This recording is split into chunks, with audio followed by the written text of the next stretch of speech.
Hey, what's going on everyone? Thanks for checking out this week's episode. Today I'm going to take you through how I took a big piece of walnut and turned it into these two modern looking butcher block style bedside tables. Let's go ahead and get started.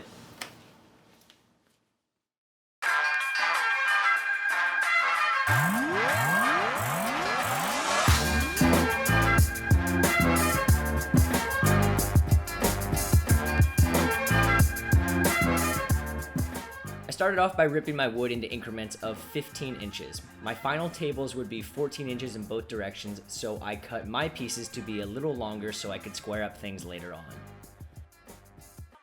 After that, I moved to the table saw and ripped my pieces into 1 3/4 inch strips. And as always, all of my dimensions can be found in the written article, which is linked in the description or in the card in the upper corner. And my buddy Eddie came out to help me. He's awesome. Thanks for being awesome, Eddie. After cutting, we laid everything out on the table and divided the strips into 2 sets of 14. I marked areas where I could cut my pieces into smaller increments, which I could then mix up and lay out again, giving me that really cool, unique butcher block look.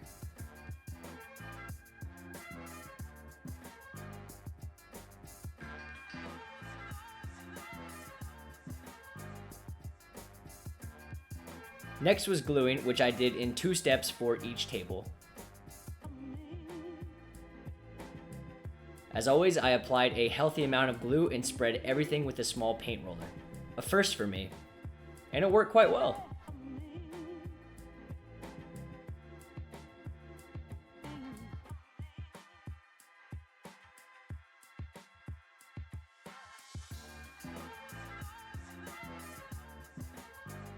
Once everything dried overnight, I could flatten everything, and I'm going to be using my new Router Sled for the first time that I built for about 20 bucks. And I know there are a ton of Router Sled build videos out there, but if you want to see how I built mine, you can check out the card linked in the upper right corner for a how-to video. The process for this is real simple. Just make multiple passes back and forth, taking off about a 1/16 of an inch at a time. And my god, did this thing work well. I was blown away at how flat these things were after just 1 pass on each side. Honestly, after that, I barely had to sand things. I did a single pass at 120 grit here, then followed up with 220 and lightly took down all of the sharp corners.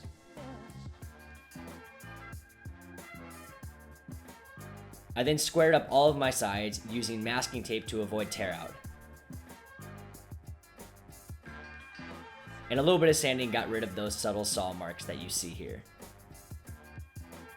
Last up, I could attach my legs. And while I measure out 1 inch from all sides, pre-drill and attach each leg one by one, I just want to say a huge thanks to DIY Hairpin Legs for providing the hardware for this video.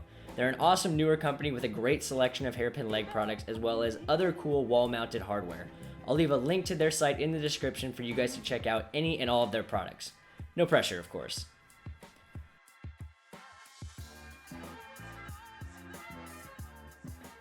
After cleaning all of my surfaces with mineral spirits, I applied a single coat of Danish Oil to everything. And man, did those colors pop once I did this. These things look great.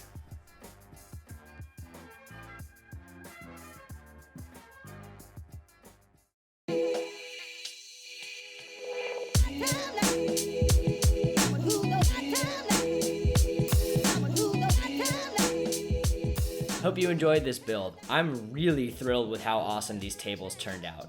One more huge shout out to DIY Hairpin Legs for the hardware, and if you enjoyed the project, go ahead and hit that subscribe button. I try to put out projects every couple of weeks. No pressure, but you'd be a lot cooler if you did. See you next time, take care.